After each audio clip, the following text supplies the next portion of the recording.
le 11 juillet 2012. J'ai dû revoir mes parents, ils m'ont souhaité bon voyage. Après m'avoir donné un peu d'argent, j'ai donc pris le chemin pour commencer mon aventure. Bien entendu, je suis passé d'abord par le Nigeria. Au Nigeria, j'ai connu vraiment un très grand chagrin. Parce que je passe au niveau de Kano, au moment où le Boko Haram fait encore vraiment rage. En ce moment-là, vraiment, il y avait tellement de sanguinaires, à savoir les Touaregs et les Peuls, qui, n'est-ce pas, barraient un certain chemin. Et on est tombé sur un mauvais conseiller qui nous a demandé de prendre la route à une certaine heure de 20 h, ce qui est informellement interdit de passer à cette heure-là, sur cette route-là.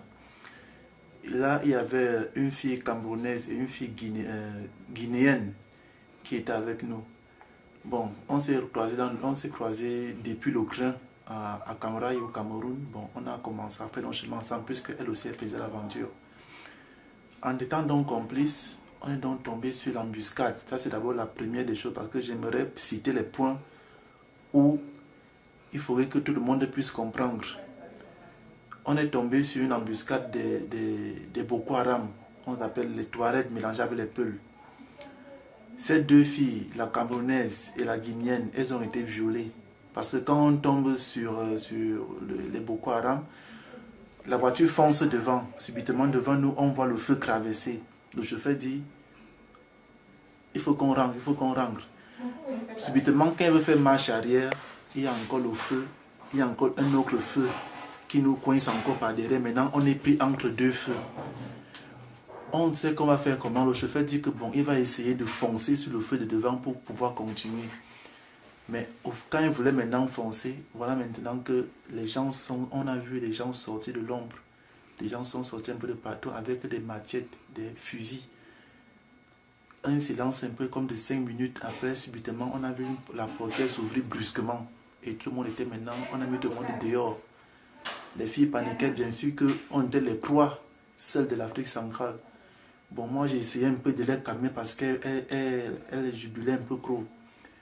Subitement, quand ces gens se sont rendus compte que nous étions de l'Afrique centrale, on ne parlait pas vraiment l'anglais, ils nous ont mis à côté, ils nous ont demandé de mettre à terre téléphone, argent, tout ce qu'on avait de précieux. Nous avons dormi et pendant donc moi, on m'a dormi à côté et les filles aussi à côté. Finalement, on a commencé il y avait une là qui n'avait pas vraiment d'argent. On a d'abord voulu demander la rançon, la guinéenne. On a voulu demander la rançon à ses parents. Elle expliquait que ses parents sont pauvres, ils n'ont rien et tout, et tout, et tout. Subitement, moi, on m'a amené dans leur petit campement. Là-bas, quand ces filles m'ont retrouvé après, elles avaient les habits déchirés. Et c'est à peine avec honte qu'elles m'ont dit qu'elles ont été violées. J'ai dit, mais on vous a violé, ça s'est passé comment qu'on on vous fait des choses par. En plein désert, la voiture aussi, nous a aussi laissé là, avec le nombre que nous étions, plus de 20 personnes. Le chauffeur a déclaré carrément que la voiture est en panne. Lui aussi disait qu'il a perdu la route. Il n'arrivait plus, mais il dit, c'est pas possible. En plein désert, vous nous laissez, maintenant vous voulez dire quoi? Et le chauffeur disait que non, lui il va retourner.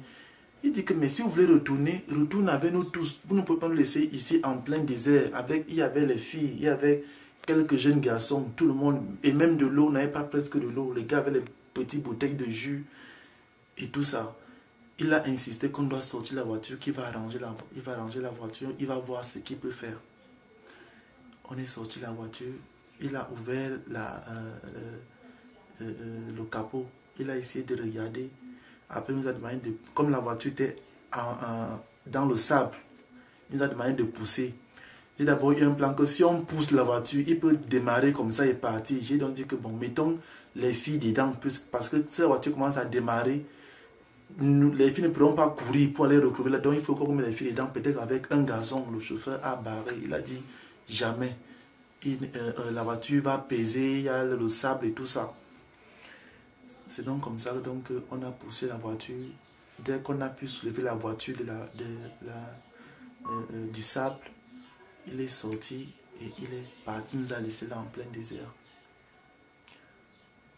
On a marché, on pensait qu'il nous attendait plus loin.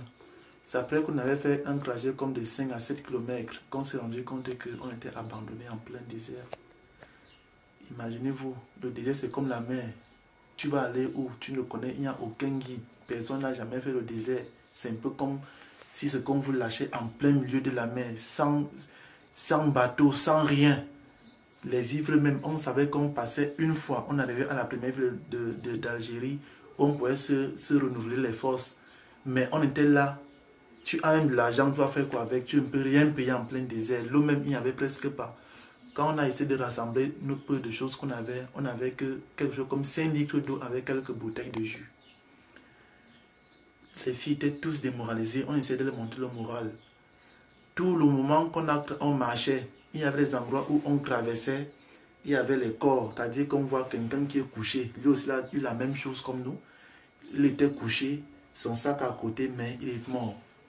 Son visage déformé, donc il était carrément fini, mort totalement.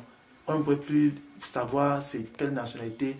En fouillant son sac, on pouvait voir quelques photos, mais il n'y avait pas d'identité. On a rencontré comme ça plus d'une quinzaine d'endroits où il y avait on avait les formes de cercueil. On avait enterré des personnes. Le nombre total de jours qu'on a fait au désert était de 7 jours. Parce qu'on est quitté, on a laissé au désert un lundi vers les 22 h. On est arrivé à la première, vers un goudron vers mardi, tout le matin vers 3 h. Et comment on est arrivé, on a été sauvé comment? On a vu un monsieur qui était dans le chameau. C'est le monsieur qui nous a dit que bon, allez comme ça, il a parlé Nishan. Il dit allez comme ça, tout droit, tout droit, tout droit. Suivez seulement cette direction, tout droit, ne partez pas à gauche ni à droite. Quand il nous a dit comme ça, c'est là qu'on a quand même pris l'effort parce qu'il nous avait donné un peu de l'eau. On a bu de l'eau. C'était terrible. Dans le désert, il y a le froid, il y a le vent. Là, ça c'est dans la nuit. Et le matin, vers 3 h, le soleil qui a déjà, c'est déjà comme si c'est que ça va vous brûler. Vous enlevez les clicots, vous commencez à le corps commence à s'y gratter. C'est-à-dire, vous coulez, vous avez les mirages, vous avez les vertiges, tout ça, c'est sur vous. Il y a beaucoup qui étaient presque à bout, les autres commençaient à vouloir délirer. C'est-à-dire, il y avait les garçons qui commençaient à parler seuls.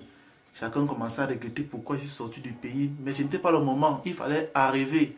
Parce que plus tu te plains, plus tu dépenses même ton énergie. Alors autant mieux continuer à marcher. C'est donc comme ça, par la grâce de Dieu, avec l'indication de cet homme, on a pu arriver à la première piste. Là déjà, les militaires nous avaient repérés.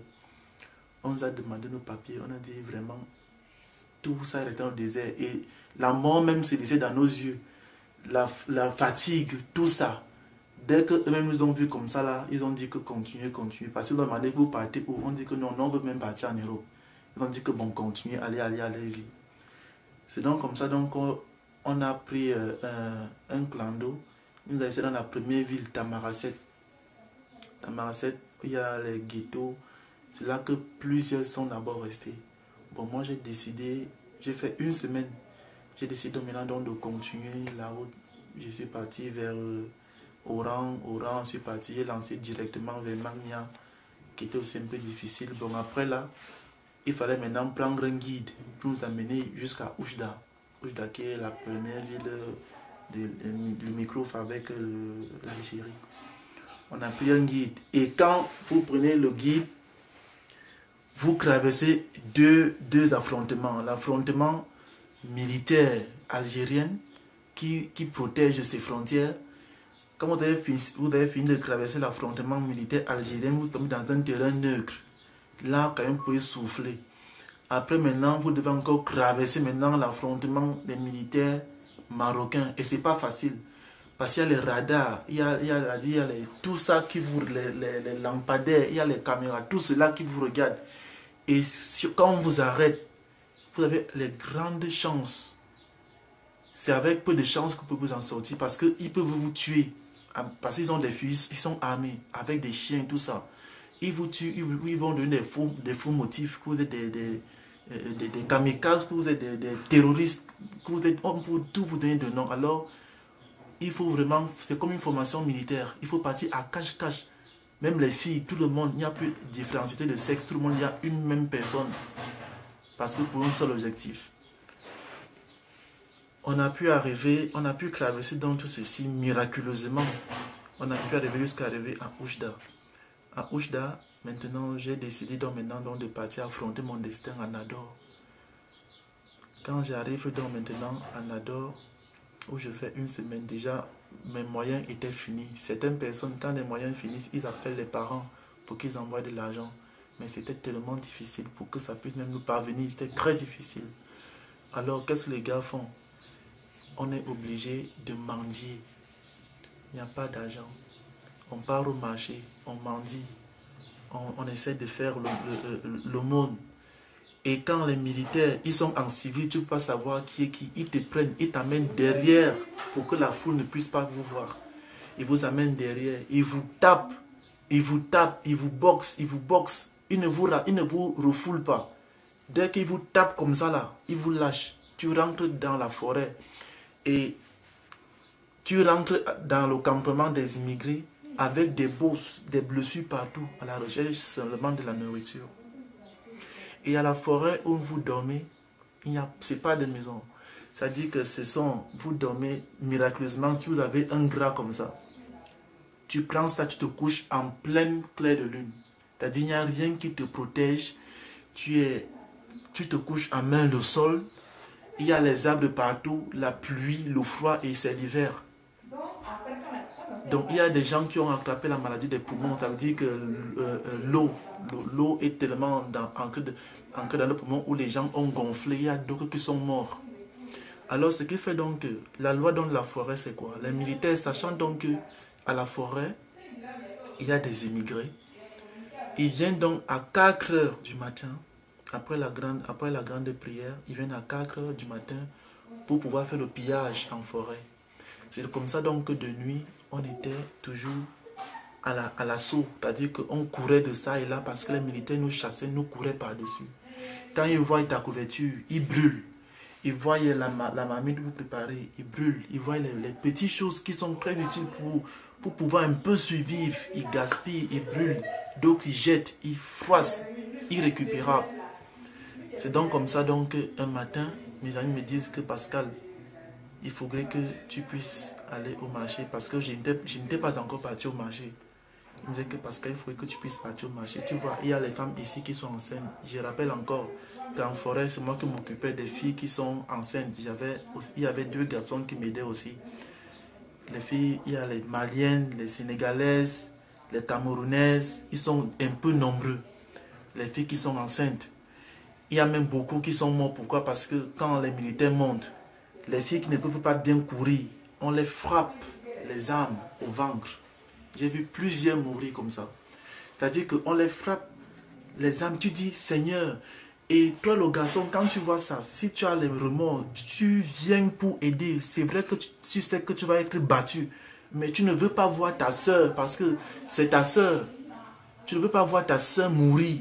Mais quand tu viens pour la voir, tu te rends compte qu'elle est en train de saigner tout ça. C'est l'enfer, c'est tellement atroce. Alors il y a plusieurs filles qui sont mortes comme ça. Parce qu'elles ne pouvaient plus. Elles ne pouvaient pas. La douleur était tellement forte. Et elles saignaient à l'intérieur. C'est donc comme ça donc, que le matin, je me lève donc pour aller au marché, pour aller payer les garnitures des filles avec les choses des filles. Je m'en vais au marché avec 4 jeunes garçons. Parce que quand vous me regardez, vous vous dites, mais qu'est-ce qui m'a rendu comme ça et tout ça. Quand je descends une colline qui doit me séparer avec la forêt, je tombe maintenant sur une embuscade des militaires. Quand je tombe sur leur embuscade, les jeunes qui étaient avec moi commencent à fuir. Déjà, il y avait quelque chose comme 5 militaires qui les suivaient. Moi, je ne pouvais pas courir parce que déjà, j'avais tellement le froid. On dort en pleine lune. Il n'y a pas de sécurité. Donc, j'avais déjà attrapé tellement de froid. Donc, je me suis dit que ces militaires, ils vont m'arrêter. Ils vont simplement me refouler. Mais à ma grande surprise, quand je causais avec un militaire en face de moi, il y a l'un qui était derrière moi. J'ai entendu un violent coup. sur mon front. Il y a une cicatrice quelque part ici. C'est là où la pierre m'a d'abord frappé en premier. Là, directement, je suis tombé. J'ai failli perdre connaissance. Quand je tombe comme ça, je ne me relevais pas. Je me posais des questions dans ma tête, mais pourquoi on me frappe? Là maintenant, il y a 2 personnes qui m'ont arrêté le bras. 2 militaires, ils me relèvent. Commençant de les gifles. Déjà, le sang coulait dans mon œil. Je ne parvenais pas à bien ouvrir les yeux. Et je protégeais beaucoup l'œil droit. Mais quand je voulais toucher ma tête du côté gauche, ça faisait très mal. Donc le sang parvenait à ancrer dans l'œil. Jusqu'à présent, je ne vois vraiment presque pas du côté gauche. Alors dès qu'ils m'ont pris comme ça, ils m'ont amené. Directement quand je regarde, je me rends compte qu'il y a aussi 4 garçons qu'on a aussi arrêtés qui étaient là. Et quand je regardais bien, je vois mon ami, mon meilleur ami de la forêt qui est aussi là. Je dis mais c'est pas possible. On a vraiment balayé toute la forêt là ou quoi? Maintenant, on était donc à 5. Quand maintenant on s'avance, mon œil voyait à peine. J'ai même su que c'était mon ami parce qu'il m'a appelé, il me dit Pascal, qui t'a fait ça? C'est là que je le regarde, je vois que c'est mon ami. Maintenant, on nous amène donc à côté d'un ravin. C'est-à-dire le ravin, parce que après l'accident, quand les médecins sont venus dans le lieu, ils ont vu 18 mètres. Donc, ils sont dans un ravin de 18 mètres. Quand j'ouvre les yeux parce que je sens devant moi un vent qui passait. Maintenant, j'ouvre les yeux, je vois tout un ravin profond. Et en bas, il y a des pierres. Je regarde, je dis, mais qu'est-ce qui se passe? Je ne comprends. Je voulais devenir fou, me dire, mais qu'est-ce qui est en train de se passer? Pendant maintenant que je suis en train de boudonner, les 2 messieurs qui m'arrêtaient, c'est là maintenant que je vois comment on est en train de pousser un. On a poussé un premier, il est tombé raide mort, c'est-à-dire sa tête a carrément explosé. Sa tête a explosé. Je n'arrivais pas à y croire. Mon ami a commencé à paniquer. Moi-même, j'étais déjà en sang en moi. C'est-à-dire, je ne comprenais pas. Je dis, mais c'est quel cauchemar que je suis. Et tous les gars qui étaient là, ce sont des gars avec qui on était liés en forêt. C'est vrai que mon meilleur ami était près de moi.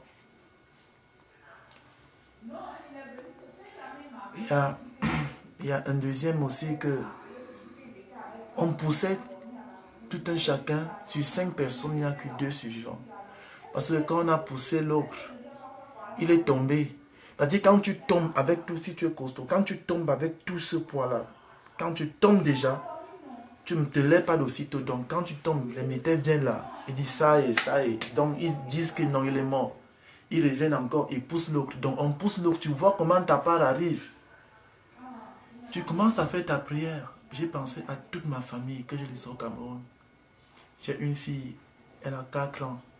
J'ai pensé à elle à l'heure. J'ai dit, Seigneur, ma fille va avoir, elle sera orpheline de père étant si jeune. Qu'est-ce qui se passe? Seigneur, je faisais que prier, les larmes coulaient, le sang coulait parce que le sang aussi était là. Je coulais à l'intérieur de moi. Quand j'ai vu comment on a pris mon ami, on a poussé. Mon ami, quand on l'a poussé, quand j'ai guetté, j'ai vu comment son corps a roulé. J'ai senti que non, Seigneur, il va mourir. Et effectivement, il est mort. Comment s'appelle ton ami? Jean-Claude. Jean-Claude, c'est un petit. Et son corps est rentré au Cameroun, son corps encore en Brossard? Son corps n'est pas rentré au Cameroun. Tous ceux qui sont morts, quand on tombe comme ça, après un moment, ils viennent vous regarder. Ceux qui ne sont pas morts, on vous laisse là. Mais ceux qui sont morts, parfois on peut jeter vos corps dans la mer. Parfois on peut enterrer dans un terrain inconnu. Donc, il y a les familles qui sont au Cameroun qui ne connaissent pas que leurs enfants sont morts. Mais pourtant ils sont morts. Eux, ils savent que les enfants vivent. C'est tellement douloureux. Quand je parle, je raconte ça, je pense ça. C'est comme si je revivais ça, quoi. Quand mon tour est arrivé, quand on m'a poussé, ça a même que je me suis rendu compte que j'étais au vent. Parce que au moment où on me pousse, j'ai seulement eu le temps de crier Seigneur. C'est-à-dire, je me suis rendu compte que j'étais en plein air. directement, il m'est venu en idée de garder l'équilibre, c'est-à-dire que de mettre ma main haut. C'est-à-dire, je ne sais pas. Parce que c'est dit que c'est de mes propres efforts. Je ne sais pas. Subitement, j'ai entendu comment je suis tombé. Quand je suis tombé avec tout mon... Maintenant, je suis crewman, c'était un peu plus costaud. Je suis tombé très violemment. Moi-même, j'ai entendu un gros bruit parce que mon pied directement s'est fracturé. Et ma tête encore frappe, ma tête du côté gauche a encore frappé le sol du côté gauche. Là, j'ai dû rester quelque chose comme 3 minutes. C'est-à-dire, je bagarrais entre la vie et la mort. C'est-à-dire, je ne voulais pas mourir. J'avais dans ma tête que Pascal, réveille-toi. J'avais une voix qui me parlait comme ça dans ma tête. Alors, dès que j'ai fait l'effort, j'ai relevé ma tête. C'est-à-dire, mon corps, c'est comme si une partie de mon corps voulait sortir de moi. C'est comme si en même temps, ça revenait. C'est comme si ça sortait. C'est-à-dire, des choses me passaient à travers. J'ai regardé à côté de moi, un peu plus loin, je voyais mon ami déformé, c'est-à-dire que la main, tout ça, vous voyez un peu ça. Il était mort carrément. Il y avait un à côté, c'était un Ivoirien. Lui, il avait ses deux jambes étaient cassées. Il criait presque en agonie à côté. C'était sa seule voix que j'entendais, mais tous les 3 autres n'entendaient aucune voix. Quand j'ai eu seulement le temps de lever la tête en haut pour voir, je voulais voir la hauteur où je suis tombé. Il n'y a plus personne en haut. Seigneur, qu'est-ce qu'il doit faire maintenant? J'ai commencé à crier. Au secours, au secours, au secours. Personne. Et moi, je savais qu'il n'y avait personne là. Parce que la forêt où j'avais les camarades, ils étaient très loin. Alors j'ai commencé à bouger mes membres pour voir quels membres pouvaient encore vivre. C'est là donc que quand je bougeais, à la fin, quand il vient pour bouger le pied gauche, je me rends donc compte que c'est vraiment en sang. Et j'avais une chaussure de sécurité. Et pour l'enlever, parce qu'il fallait enlever ça, parce que mon pied avait carrément tourné. Et cette chaussure la faisait encore tellement si mal. Donc il fallait d'abord enlever la chaussure de sécurité qui était tellement difficile à enlever. J'ai réussi à l'enlever. Je ne pouvais pas, là déjà, je vous assure, j'étais acclimatisé, je pouvais être Mimia, il peut dire qu'il était Mimia fou. Mais je voulais garder un moral. C'est là maintenant que mon ami l'Ivoirien m'a dit, gars, ça va? J'ai dit, mon frère, tu vis? Il m'a dit, gars, ça va. Mais mes pieds là, je ne sens pas mes jambes, J'ai dit, bon, attends, reste là. Maintenant, j'ai donc dit que bon, comme je ne peux pas me lever, peut-être qu'après 5 minutes, j'étais vraiment dans le choc, fatigué, tout ça, comme vous pouvez imaginer. Mais il fallait que je puisse faire preuve de courage. Sinon, rester là, on allait mourir parce qu'on perdait énormément de sang. Alors j'ai donc commencé à ramper avec les mains. Il y a une cicatrice qui s'est effacée là. J'ai donc commencé à ramper avec les mains. Ramper, peut-être 7 mètres. C'est là que j'ai crié au secours, au secours. Quand je crie au secours comme ça, c'est là maintenant qu'à distance, je vois une ombre noire. Il dit, mais ça doit être peut-être le chef des militaires, parce qu'on disait que le chef militaire, il avait toujours le costume. Je le crie donc maintenant, au secours, il vient. Quand il vient, il me dit, camarade, qu'est-ce qu'il y a? Il dit que, mais toi, tu dis, qu'est-ce qu'il y a? Tu vois comment nous sommes comme ça, tu dis, camarade, qu'est-ce qu'il y a? Il dit, bon, attends, il repart. 45 minutes, quelque chose comme ça. J'ai dit, mais c'est pas possible, on va mourir comme ça ou quoi? Je regarde mon ami derrière. Lui aussi, il est là-bas. J'ai dit, c'est pas possible. J'écris encore, au secours, au secours. Et au fur et à mesure que je faisais des efforts, c'est comme ça que je perdais mes forces. Parce que je sentais mes forces m'abandonner. Au secours, au secours. Il revient. Il dit, camarade, qu'est-ce qu'il y a? Il dit que, mais, monsieur, nous sommes en train de mourir. Maintenant, j'ai donc dit que, d'accord. Et maintenant, on tapait sec. J'ai dit que si je meurs, où est-ce que je suis là, mon sang va retomber sur toi. Voilà mon ami et moi, nous sommes en train de mourir. Si nous mourons là, notre sang va retomber sur toi parce que tu nous as vus. Nous ne sommes pas morts. Mais on est en train de crier au secours, tu nous regardes. Si nous mourons là maintenant, notre sang tombe sur toi. C'est là donc a dit que bon, attendez, il va appeler l'ambulance. Il appelle l'ambulance devant moi. l'ambulance de l'hôpital Hassani de Nador. Quand il a appelé l'ambulance, là maintenant, je ne sais pas combien de temps ça a fait parce que, je commençais à avoir les vertiges, je commençais à avoir froid, mon corps devenait blanc, j'avais envie de dormir. Et ça, tous ces 4 symptômes, c'est la mort qui est en train d'arriver. J'ai dit, non Seigneur, je ne peux pas mourir. J'étais traumatisé, je ne voulais même pas regarder le corps de mon meilleur ami parce que ça allait encore me piquer des crises. Là maintenant, j'ai fini par dormir. Je me suis réveillé quand j'ai senti comment on m'avait soulevé avec une chaise. J'ai guetté à côté, j'ai vu comment on partait aussi porter mon ami, l'Ivoirien. On s'est retrouvé à l'hôpital. Directement, on a d'abord régressé le pied. On a fait on a cousu.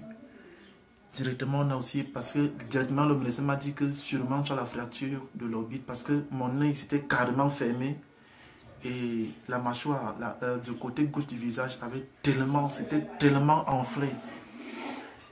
On a amené mon ami dans salle la salle de réveil, quelque chose comme ça, parce qu'il s'était évanoui. À la salle de réanimation.